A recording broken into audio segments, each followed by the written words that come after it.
गुप्तेश्वर पांडे नीतीश सरकार के लिए जितना उनके कार्यक्रम है सबको इम्प्लीमेंट कराने में उन्होंने अपनी अहम भूमिका निभाई और उनको 6 महीना पहले रिटायर करा दिया जाता है और उतना त्याग करने के बाद भी उनको कोई स्थान नहीं दिया गया। ये मुख्यमंत्री नीतीश कुमार जी के चलते 6 महीना पहले वीआरएस लेकर उनके कहने पर उन्होंने जबरदस्ती वीआरएस दिवाया कि हम आपको विधानसभा का चुनाव में टिकट देंगे, आपको विधानसभा में नेतृत्व करना एक पर्टिकुलर क्षेत्र का टिकट भी नहीं दिया गया। उसके बाद जब बात आई कि टिकट भी नहीं दिया गया, जो भी चला गया, समाज उपेक्षित महसूस करने लगा, तब आश्वासन दिया कि राज्यसभा भेजेंगे, विधान परिषद में भेजेंगे। नहीं राज्यसभा में भेजा गया, नहीं विधान परिषद में भेजा गया, नहीं पार्टी में ज्वाइन कराने के बाद, पार्टी का प्राथमिक सदस्य बनाने के बाद पार्टी में भी किसी प्रकार की कोई बड़ी पद या कोई महत्वपूर्ण जिम्मेवारी नहीं दी गई। गुप्तेश्वर पांडे जी का जो मान सम्मान था वो ब्राह्मणों के साथ जुड़ा हुआ, लोग ब्राह्मण समाज इसको मानता है, स्वर्ण समाज मानता है, तो इसकी कहीं ना कहीं अनदेखी हुई है और इस अनदेखी को लेकर समाज में रोष है।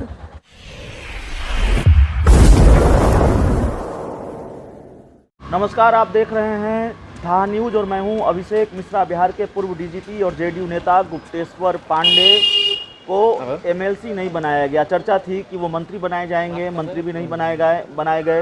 विधानसभा का टिकट तो मिला ही नहीं।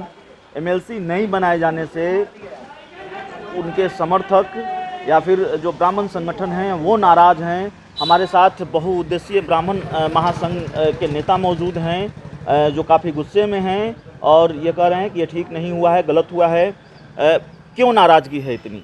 नाराज़गी इसलिए है कि जो गुप्तेश्वर पांडे नीतीश सरकार के लिए जितना उनके कार्यक्रम है सबको इम्प्लीमेंट कराने में उन्होंने अपनी अहम भूमिका निभाई और उनको 6 महीना पहले रिटायर करा दिया जाता है और उतना त्याग करने के बाद भी उनको कोई स्थान नहीं दिया गया। न विधायक का सीट दिया गया, न एमपी का सीट दिया गया, न एमएलसी का सीट दिया गया और ऐसे आदमी को महादयित किया गया। ये सवर्णों के लिए बहुत ये शर्म की बात है। तो हमारे साथ दूसरे नेता भी मौजूद हैं। और क्या आप आगे की रणनीति आप लोगों की? आगे की रणनीति यही है कि हम नीतीश सरकार को चलने नहीं देंगे और हर एक जिला में जिला वाइज हम इसका प्रदर्शन करेंगे और हम सरकार के खिलाफ प्रदर्शन करेंगे। अमरेंद्र त्रिपाठी जी भी हैं। अमरेंद्र त्रिपाठी जी महासंघ के नेता भी हैं और एक राजनीतिक दल है हिंदुस्तानी आवाम मोर्चा, उसके प्रवक्ता भी हैं। त्रिपाठी जी, इतनी नाराज़गी क्यों है गुप्तेश्वर पांडे को एमएलसी नहीं बनाए जाने से? देखिए, हम अभी ब्राह्मण संगठन के नाते हम यहाँ आए हैं और राजनीतिक दल की बात वो अलग है, लेकिन जहाँ तक गुप्तेश्वर पांडे जी स्वर्ण समाज से आते हैं, ब्राह्मण हैं और हमारा मानना है कि वो सभी जाति और सभी धर्म के लिए वो सर्वमान्य नेता हैं। तो हमारे अखिल भारतीय बहुभाषीय ब्राह्मण महासंघ के प्रदेश अध्यक्ष श्री राजेंद्र तिवारी जी के नेतृत्व में हम लोग यहाँ आए हैं और हम लोग मीटिंग भी करेंगे इनके आदेशानुसार। और जो गुप्तेश्वर पांडे जी का जो मान सम्मान था वो ब्राह्मणों के साथ जुड़ा हुआ, लोग ब्राह्मण समाज इसको मानता है, स्वर्ण समाज मानता है, तो इसकी कहीं ना कहीं अनदेखी हुई है और इस अनदेखी को लेकर समाज में रोष है और रोष भी चरम सीमा पे है। और उन्हीं सब बिंदुओं पर किस तरह की आगे की ब्राह्मण समाज रणनीति तय करेगा, इसी पर आगे हम लोग विचार विमर्श करेंगे और जैसा प्रदेश अध्यक्ष राजेंद्र तिवारी जी का मार्गदर्शन होगा हम लोग उसी पर काम करेंगे। रजनीश तिवारी जी भी हमारे साथ हैं। रजनीश तिवारी जी, इतनी नाराज़गी, इतना गुस्सा क्यों है?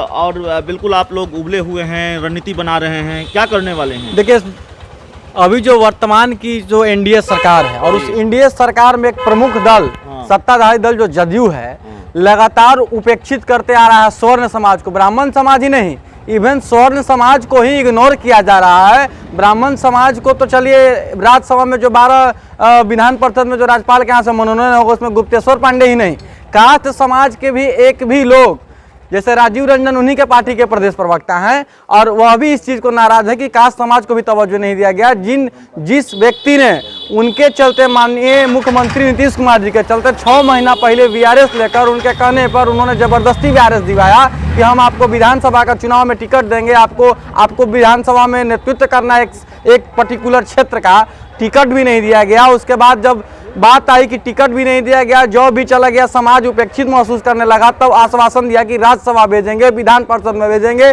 नहीं राज्यसभा में भेजा गया, नहीं विधान परिषद में भेजा गया, नहीं पार्टी में ज्वाइन कराने के बाद, पार्टी का प्राथमिक सदस्य बनाने के बाद पार्टी में भी किसी प्रकार की कोई बड़ी पद या कोई महत्वपूर्ण जिम्मेवारी नहीं दी गई। तो इससे क्या साबित हो रहा है? आप ब्राह्मणों को नीचा दिखा रहे हैं, आप उपेक्षित कर रहे हैं। नहीं पार्टी में कोई बड़ा दायित्व दिया, नहीं विधानसभा का टिकट दिया, नहीं राज्यसभा में आपने भेजा, नहीं विधान परिषद में आपने भेजा। तो चल क्या रहा है? जो राज्यपाल कोटा है, जो 12 सीटें पर मनोनयन हुआ है, वह किस फील्ड से आता है? उसका क्राइटेरिया क्या है? कला, संस्कृति, विज्ञान, खेल और समाज सेवा का क्षेत्र। इन क्षेत्र में से जो 12 लोग चुन के गया, बताइए कौन क्षेत्र से वो लोग हैं और क्या उनमें खूबियाँ है?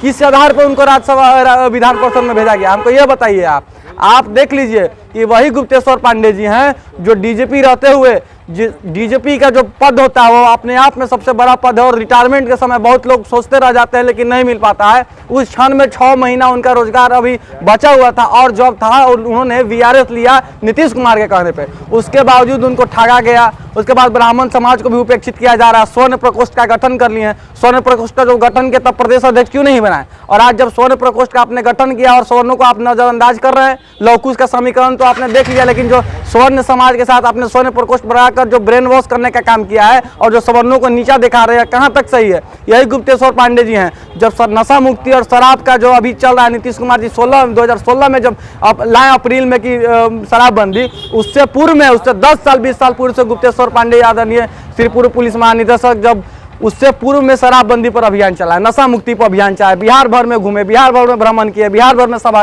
किए कि नशा मुक्ति पर अभियान पर कि युवा जो है नशा से उनका जो है आर्थिक रूप से, शारीरिक रूप से, मानसिक रूप से विकास रुका हुआ है। इसके चलते उन्होंने अभियान चलाया और उस अभियान को चलाने के बावजूद इनको क्या मिला?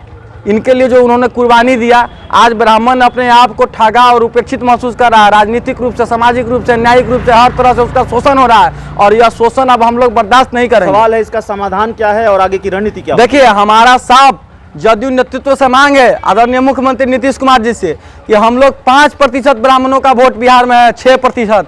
आप हमको नजरअंदाज नहीं कर सकते हैं, आप हमको उपेक्षित नहीं कर सकते हैं। बहुत हो गया आपका शोषण और बहुत हो गया गंदी घिनौनी राजनीति।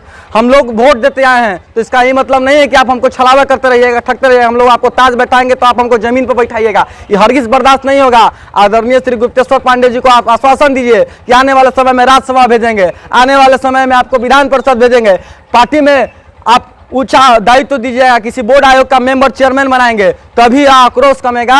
क्योंकि हमें बहुत रोष है, ब्राह्मण समाज आक्रोशित है और इस आक्रोश को हम लोग हर गांव में, हर ब्राह्मणों के बीच लेके जाएंगे। हमारी रणनीति है और हमारा प्रयास भी रहेगा कि आदरणीय श्री गुप्तेश्वर पांडे जी से हमारा एक प्रतिनिधिमंडल मिले। हम लोग कोशिश कर रहे हैं उनसे मिलने का भी, लेकिन सिर्फ गुप्तेश्वर पांडे जी का ही सवाल नहीं है। आप बताइए कि जो 12 एमएलसी में 6 जदयू और 6 बीजेपी के खाते में गया, तो जदयू तो एक भी ब्राह्मण प्रतिनिधि को जो समाज सेवी हैं, गुप्तेश्वर पांडे जी स्पोर्ट्स से भी और एक वरीय पदाधिकारी रहे हैं, एक ईमानदार और समाज सेवी और एक बेहतर व्यक्तित्व के धनी व्यक्ति रहे, उनको तो बनाना चाहिए था। और यही बीजेपी, एक घनश्याम ठाकुर है, कम से कम उन्होंने एक ब्राह्मण को एमएलसी बनाने का काम किया। लेकिन नीतीश कुमार जी क्या कर रहे हैं? लगातार शोषण कर रहे हैं, लगातार ब्राह्मण को उपेक्षित कर रहे हैं, स्वर्णों को उपेक्षित कर रहे हैं, एंटी फॉरवर्ड काम कर रहे हैं। यह बर्दाश्त नहीं होगा। हमारी मांग है कि उचित सम्मान आदरणीय श्री गुप्तेश्वर पांडे जी को मिले, वरना हम लोग जदयू का बहिष्कार करेंगे और नीतीश कुमार को अभी आगामी चुनाव में जैसा सबक लिया, इस बार चुनाव में भी नीतीश कुमार और मत की सरकार है, सरकार गिरने में भी ज्यादा समय नहीं लगेगी, क्योंकि गुप्तेश्वर पांडे जी के साथ पूरा देश के ब्राह्मण खड़ा है।